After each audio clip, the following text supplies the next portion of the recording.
네,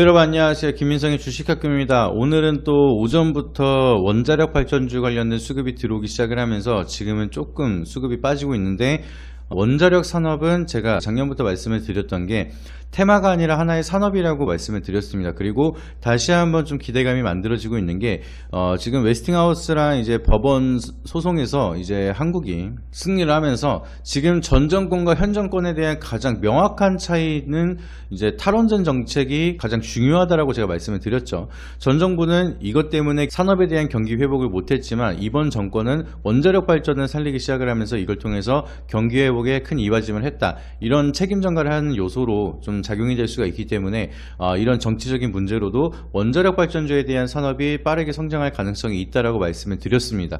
그리고 나서 지금 미국에서의 웨스팅하우스 법원 소송이 또 승리로 나타나기 시작을 하면서 이번 정권의 힘을 뒷받침해 줄 수 있는 요소가 됐기 때문에 다시 한번 원전 산업에 대한 언론 마케팅이라든지 기대감이 다시 한번 커질 수가 있기 때문에 이 산업에 대해서 우리가 좀 주목도를 하고 어떠한 좀 투자 포인트가 있는지를 좀 체크를 해보는 게 중요하겠죠. 그래서 우리가 테마주를 대장주를 찾을 때는 그냥 단순하게 가장 수급이 많이 들어오면서 기대감을 많이 끌고 갈 수 있는 종목들, 상승폭이 강한 종목들을 대장주라고 칩니다.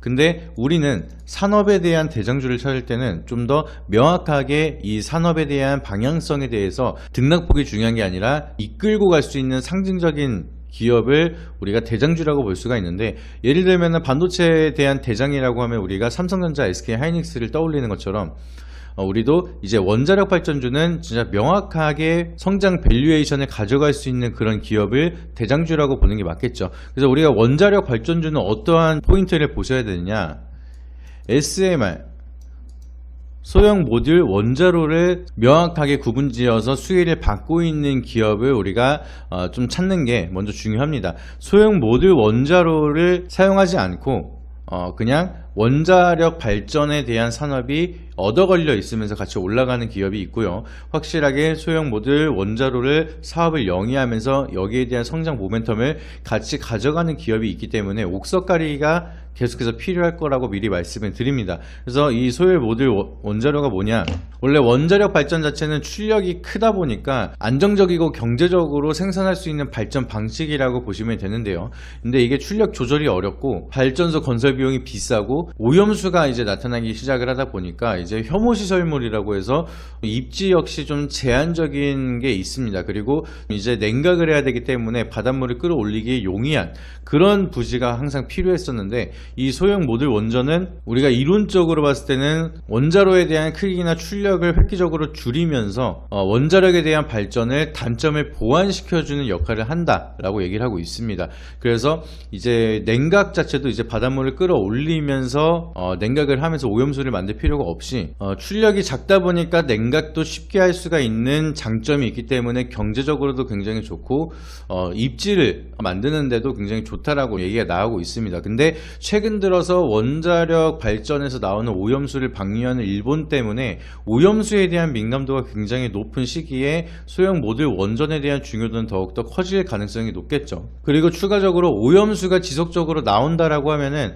이거에 대한 오염수 처리라는 데에 대한 비용조차도 우리가 무시할 수가 없기 때문에 오염수를 처리하는데 뭐 해양으로 방류를 시키거나 아니면 수증기로 증발을 시키거나 매립을 하는데 거기에 비용도 어마무시하게 들어갈 수밖에 없습니다. 그래서 소형 모듈 원전으로 다양하게 원전 산업의 생태계를 키운다라고 하면은 그 이후에 들어가는 부대 비용도 줄어들 수밖에 없고 경제적인 성장을 이바지하는데 좋은 효과를 볼 수가 있겠죠. 그렇기 때문에 이번에는 그냥 원자력 발전이 아니라 소형 모듈 원자력 발전을 계속해서 밀고 나가는 게 이런 의미로 해석을 할 수가 있다. 그래서 우리는 이 SMR 시장을 명확하게 잡고 같이 수혜를 받을 수가 있는 기업을 대장주 역할을 한다라고 보실 수가 있겠죠. 그래서 거기에서 제대로 된 수혜를 받으면서 올라가고 있는 게 두산 에너빌리티가 SMR 시장을 확실하게 잡으면서 수혜를 받고 있다, 이렇게 보시면 좋은데, 그 이유는 이 소형 모듈 원자로 선두 기업이 이제 국내 기업이 아니라 이제 해외의 뉴스케일 파워라는 기업입니다. 2007년도로 설립된 회사로 SMR 설계 전문 기업인데, 이 이 산업을 주도하면서 선도해서 가고 있는 대표적인 기업이라고 보시면 됩니다. 근데 이 글로벌 기업이랑 두산 에너빌리티가 소재 제작에 대한 계약을 체결을 하면서 선도 기업이랑 같이 수혜를 받으면서 올라가고 있다라고 보시면 되겠고요. 이렇게 치면은 전기차로 봤을 때는 이제 전기차를 주도하면서 가고 있는 글로벌 기업이 테슬라고요. 이 테슬라랑 같이 성장을 하고 있는 게 LG 에너지 솔루션이 배터리를 공급하고 있죠. 이런 역할을 하고 있는 게 지금 두산 에너빌리티가 뉴스케일 파워랑 같이 소재 계약을 체결하면서 이런 흐름을 만들어내고 있다라고 보시면 됩니다. 그래서 원자력 발전 글로벌 시장에 대한 규모만 하더라도 630조 가량이 나온다라는 수치가 나오고 있는데 이 시장도 무시 못할 정도로 굉장히 많은 캐파를 가져갈 수가 있겠죠. 제가 항상 라이브 방송 때도 말씀을 드리는 게 폐배터리가 600조, 우크라이나 재건이 1200조, 배터리 산업이 국내만 보더라도 1100조 수주에 대한 금액이라고 말씀을 드렸고, 반도체 시장은 800조가 넘어간다라고 말씀을 드렸습니다. 원자력 발전주 같은 경우에도 630조에 대한 캐파를 가져올 수 있는 커다란 성장 모멘텀이 가지고 있기 때문에 여기서 직접적으로 수혜를 받으면서 성장 모멘텀을 가져가고 있는 두산 에너빌리티가 굉장히 상징적인 의미가 있기 때문에 대장주로 이 산업에 대한 방향성을 체크하는데 중요한 역할을 하겠죠. 그리고 주가가 급등락이 크게 나타나는 것은 여기에 연계된 다른 기업들도 예를 들어서 우리 기술이 강한 상승을 보여주는 것처럼 등락폭은 다를 수가 있겠지만 원자력 발전주가 꾸준하게 상승을 한다라는 것은 이제 두산 에너빌리티도 이 상승에 대한 방향성이 꾸준하게 이어갈 거라고 예상을 하고 있습니다. 그래서 우리가 진득하게 모아간다라고 하면은 이렇게 대장주의 역할을 할 수 있는 이런 직접적인 연관이 있는 기업들을 주목을 하고 모아가는 전략이 굉장히 중요하겠죠. 그래서 그런 부분 참고하셔서 원자력 발전주 대응 라인 잡아가고 모아가는 전략 계속해서 이어가면 좋은 결과 있을 거라고 말씀을 드리도록 하겠습니다. 오늘 영상이 도움이 되셨다면 잊지 마시고 구독과 좋아요, 알림 설정 한 번씩 부탁드리고요. 다음엔 더 좋은 영상으로 찾아뵙도록 하겠습니다. 이상입니다.